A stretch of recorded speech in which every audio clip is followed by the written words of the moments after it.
ayat 14. Saudara-saudara yang dikasihi Tuhan, terimalah salam kasih dari Tuhan kita, Yesus Kristus, bagi kita semua. Di minggu yang baru ini, di mana kita semua diliputi oleh kesedihan lagi. Akibat banjir yang melanda Kota Manado dan beberapa tempat yang lain, yang sudah menelan korban jiwa, tidak salah 3 orang, 1 masih hilang, masih dicari, dan ratusan rumah tergenang air, mengakibatkan banyak orang harus mengungsi, mengalami kerugian material, mengalami situasi yang penuh ketegangan, kesedihan, juga mungkin kemarahan, kekesalan, berbagai macam perasaan yang muncul oleh karena apa yang terjadi lewat banjir, tanah longsor, ya bahkan di Binangun yang orang lihat kuburan juga longsor, dan semua ini menimbulkan banyak pertanyaan dalam orang pediri juga. Mengapa ini terjadi? Bagaimana ini terjadi? Dan orang tahu di tengah-tengah situasi yang seperti itu, suara-suara minta tolong kepada Tuhan begitu nyaring, sangat nyaring. Dan orang tahu juga bahwa doa-doa itu semua dipanjatkan supaya orang-orang yang mengalami kesusahan boleh ditolong. Tapi Tuhan memerlukan tangan dan kaki. Tuhan memerlukan tindakan. Tuhan memerlukan sesuatu yang bisa kita lakukan sebagai sarananya untuk menjawab doa-doa itu. Dan pertanyaan yang sangat penting di situ adalah, apakah selama ini, bertahun-tahun lamanya ketika orang melihat ke dalam sejarah dari bencana yang terjadi dari waktu ke waktu, kita sudah menjadi tangan, kaki, mulut, dan perbuatan, tindakan Tuhan untuk menjawab doa-doa yang dipanjatkan dari waktu ke waktu dalam situasi-situasi dan keadaan-keadaan yang seperti ini, yang dilanda bencana.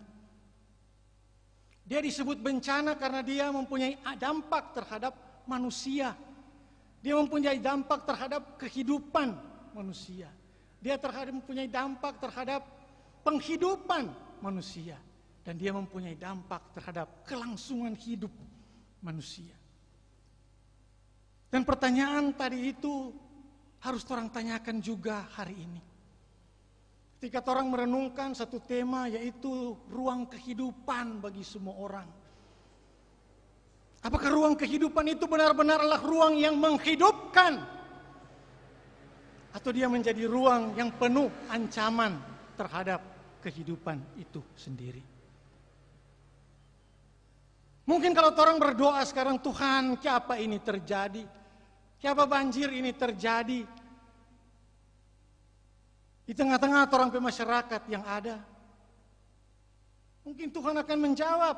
Orang tidak tahu. Karena itu orang harus perlu hikmat untuk mencari jawaban itu. Oh, kita ada kasih waktu penghuni dari 2014. 2014 terjadi banjir besar dengan korban. 2016 terjadi lagi. Dan bikin apa ngoni selama itu? Untuk menciptakan ruang yang menghidupkan. Ruang yang baik bagi kehidupan. Untuk menghalau ancaman-ancaman alam. Yang hanya patuh kepada hukum-hukum alam. Alam ini diciptakan Tuhan dengan hukum-hukumnya yang tidak mungkin orang lawan. Bahkan yang Tuhan sendiri tidak lawan hukum-hukum itu. Tapi apa yang orang lakukan dalam kehidupan ini sangat menentukan bagaimana orang menerjemahkan apa artinya kehidupan, apa artinya keselamatan di tengah-tengah kehidupan. Hukum alam itu orang tahu. Semua. Di sekolah belajar tentang hukum Archimedes. Apa Archimedes bilang? Ketika dia menemukan, dia masuk di bak air, untuk air tabuang keluar. Apa yang Archimedes berteriak? Eureka, Eureka. Artinya dalam bahasa Yunani, sudah kutemukan, I have found it. Apa yang dia temukan? Satu hukum alam, bahwa volume yang masuk ke dalam air, begitu banyak juga volume yang akan keluar dari air. Itu hukum alam. Dan hukum alam yang lain yang orang tahu adalah gravitasi. Yang Newton katakan itu, ya sudah benda itu pasti dia jatuh. Dan dia tidak ditentukan oleh beratnya. Tapi dia ditentukan oleh benda itu. Jadi kalau orang ambil plastik, bola plastik dengan bola besi, lepas sama-sama, dia pakai kecepatan sampai di tanah itu sama. Dia tidak ditentukan oleh berat. Itu teori Newton tentang hukum alam. Kemudian Einstein mengembangkan teori yang baru, relativitas. Yang mengatakan bahwa itu yang mengatur hukum-hukum ini adalah kenapa planet-planet itu saling berkitar, berpusar di antara satu dengan yang lain. Kenapa bumi yang mengitari matahari? Mengapa bulan berputar mengitari matahari? Mengapa ada air pasang, air turun? Semua itu adalah persoalan gravitasi. Hukum alam yang tidak bisa dibantah, tidak bisa ditiadakan. Dan hukum alam yang lain ialah saat cair itu air, dia akan bergerak dari tempat yang tinggi ke tempat yang rendah. Dan jumlah volumenya itu sama dengan Archimedes bilang, kalau DP jumlah melebihi dari DP daya tampung, maka dia akan membludak keluar. Itu semua orang tahu. Oleh karena itu harus ada perencanaan untuk bagaimana menghadapi hukum alam ini. Dan manusia diberi hikmat berabad-abad lamanya untuk bergerak bagaimana untuk menyesuaikan diri yang tidak mungkin dilawan, harus disesuaikan. Diberikan juga ruang kepada alam untuk dia bergerak sesuai dengan hukumnya.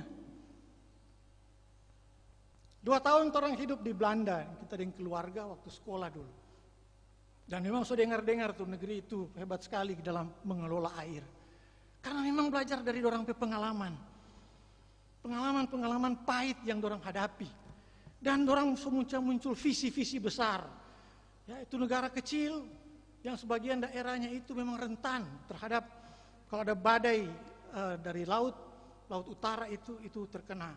Jadi di akhir abad 19 itu beberapa insinyur sudah mulai memikirkan untuk membangun itu tanggul bendungan yang akan menjaga supaya orang-orang di Belanda Utara itu boleh terlindung dari badai kalau dia datang besar.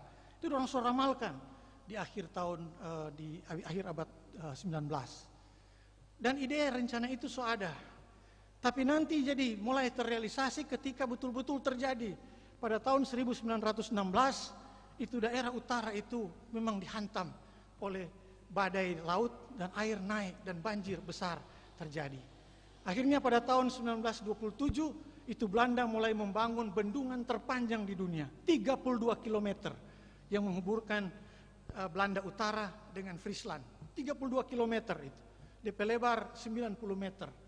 Ya, tinggi 7 meter lebih sedikit. Itu dibangun untuk melindungi. Dan sejak itu diresmikan pada tahun 1931, itu tidak pernah lagi terjadi di situ. Tapi Belanda kemudian mengalami lagi yang parah di daerah Seeland di selatan, menghadap ke bagian selatan dari Belanda itu menghadap ke laut, itu mengalami pada tahun 1953 terjadi banjir yang besar-besaran karena bobol itu, dorong pedek itu, bendungan-bendungan yang menjaga itu saluran air bobol. Akhirnya ada yang sampai korban 1.830-an orang yang meninggal habis itu. Lalu membuat apa? Apa yang dorong buat? Bikin rencana besar yang dikenal dengan Komisi Delta. Komisi Delta itu adalah bagaimana menghalau tantangan, bagaimana supaya bencana itu tidak datang ke sana. Dan dimulai dari tahun 58 kalau tidak salah itu mulai dilakukan. Karena pengalaman tahun 53 itu, 58 mulai dilakukan. Dan baru selesai seluruh proyeknya itu pada tahun 1997. Cuma karena satu prinsip yang dipegang oleh manusia, yaitu never again. Tidak pernah akan boleh terjadi lagi. Dan itulah hikmat terbesar yang Tuhan berikan untuk menjaga kalau terjadi satu kali, kalau boleh tidak terjadi lagi. Dan ini yang mendorong ilmu pengetahuan untuk bergerak. Tanya dokter-dokter, Bagaimana perkembangan ilmu pengetahuan di dunia kedokteran. Ketika patogen muncul, orang belum tahu apa penyebab, kenapa ada itu. Penyakit-penyakit yang muncul, dicari penyebabnya. Nyak cuma bilang, oh sudah, itu sudah dari Tuhan pemau kok begitu, sudah bawa diam Jo. Nyak perlu, dicari. Dan dicari obatnya. Dicari bagaimana, karena keyakinan bahwa tidak boleh lagi.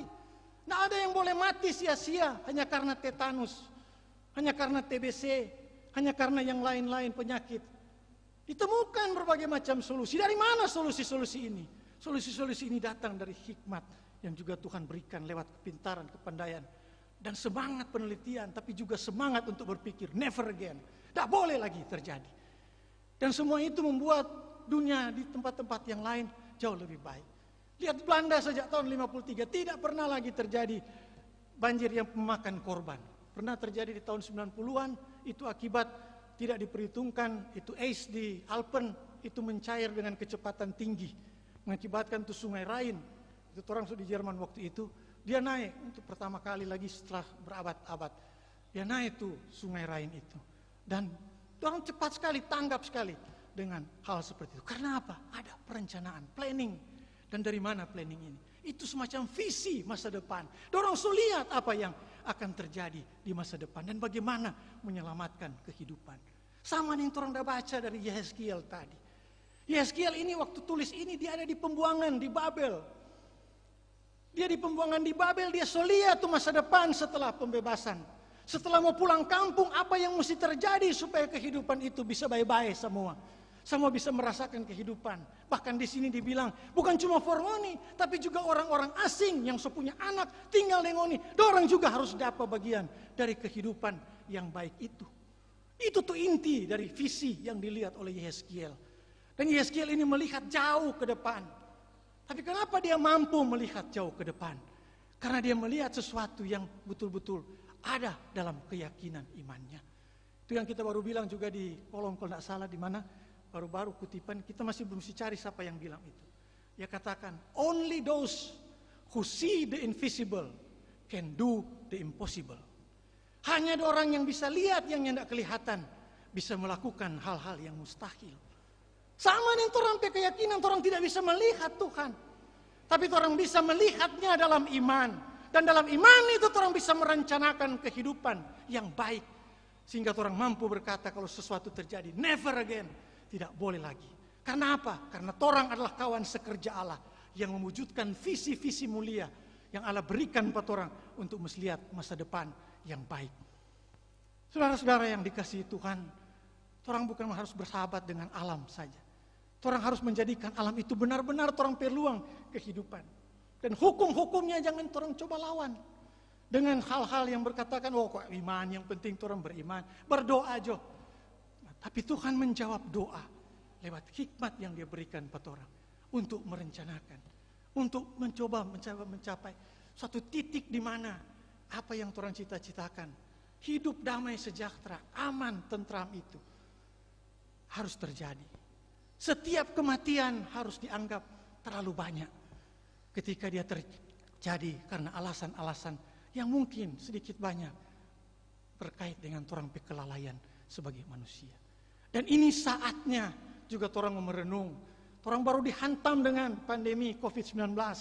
Yang baru mulai ada titik terang dengan vaksin. Aduh, sudah apa lagi tantangan baru. Bahwa ada varian virus yang mungkin mengurangi kemampuan vaksin 50%. Tantangan baru muncul. Belum bergerak ini. Belum meluas itu penyebaran vaksin. So ada tantangan baru. Dan tantangan ini akan muncul terus. Sehingga dia mempertanyakan orang kemanusiaan, apalagi orang-orang beriman. For apa ngoni iman kalau dia tidak menghidupkan orang lain? For apa ngoni iman kalau dia tidak menghasilkan kebersamaan? For apa ngoni iman kalau dia tidak bisa melihat jauh ke depan ke kehidupan anak-anak cucu-cucu yang mungkin mau menikmati kehidupan yang baik? Kenapa di tempat-tempat lain orang bisa merencanakan dengan baik? Kenapa orang masyarakat beragama seperti ini punya banyak kegagalan dalam perencanaan seperti itu? Apa karena orang terlalu egois, terlalu berpikir orang secara periodik? Kalau kita pada waktu kekuasaan, kita backing. Habis itu kita mau terus yang sebelumnya, yang ganti juga begitu, kita backing baru semua. Nah ada perencanaan masa depan bersama. Dan ini diperlukan. Dan untuk merencanakan, orang harus membangun jembatan. Mencapai satu kemanusiaan yang utuh. Bukan lagi bersumber dari perbedaan-perbedaan dari kepelbagaian. Tapi melihat kepelbagaian itu sebagai sumber inspirasi untuk membangun kemanusiaan yang utuh. Dan orang harus bagi. Enough is enough. So cukup yang terjadi. Dan never again. Dan dengan prinsip seperti itu, orang akan menjadi seperti Yeskiel yang kendati di tengah-tengah kesusahan, kesulitan, mampu melihat satu masa depan yang berbagi bagi semua orang. Semua mesti dapat bagian, tak boleh ada yang nyanda. Karena keselamatan itu harus menjadi milik bersama. Orang suka, orang tak suka, tak boleh menjadi halangan untuk bekerja sama. Perbedaan-perbedaan pendapat tak boleh menjadi alasan untuk tidak melakukan kebaikan. Dan ilmu-ilmu untuk semua itu ada. Ya, pada tahun 2009 kita dari Sri Lanka waktu itu ada tugas mesti berangkat ke Mentawai lewat Padang. Padang baru kalau kena gempa 1 minggu sebelumnya. Itu banyak korban. Ada kisah tragis sekali. Di sana ada hotel yang tua itu rubuh pas mau ada acara pernikahan. Jadi 2 keluarga besar komplit punah karena mati di bawah reruntuhan hotel itu. Ada pesta kawin 2 keluarga mempelai pria dan mempelai perempuan itu meninggal semua di situ. Dan memang waktu 1 minggu itu bau masih pada pecium tuh, ada bau mayat dan seperti itu. Tapi satu hal yang penting yang kita lihat di sana dan orang di sana katakan, orang bilang, Pak Pendeta, orang coba perhatikan di Padang ini. Karena itu bangunan-bangunan tua, rumah-rumah Minang yang bagus, rumah-rumah adat, rubuh semua. Tapi semua rumah, bangunan, bank dan lain-lain yang dibangun setelah tsunami 2004, Desember 2004, nyanda ada yang rubuh. Siapa? Karena teknologinya ada. Orang di dunia teknik bisa hitung. Dengan gempa kekuatan seperti ini harus dibangun bangunan seperti apa. Dan itu orang belajar dari pengalaman orang Jepang. Teknologinya ada, bukan tidak ada. Untuk melawan alam seperti itu. Tidak selalu berhasil, tapi dalam banyak hal berhasil. Orang bilang, oh Jepang aja yang sebegitu tetap tuh hari tsunami bagai kena. 1 dari sekian banyak.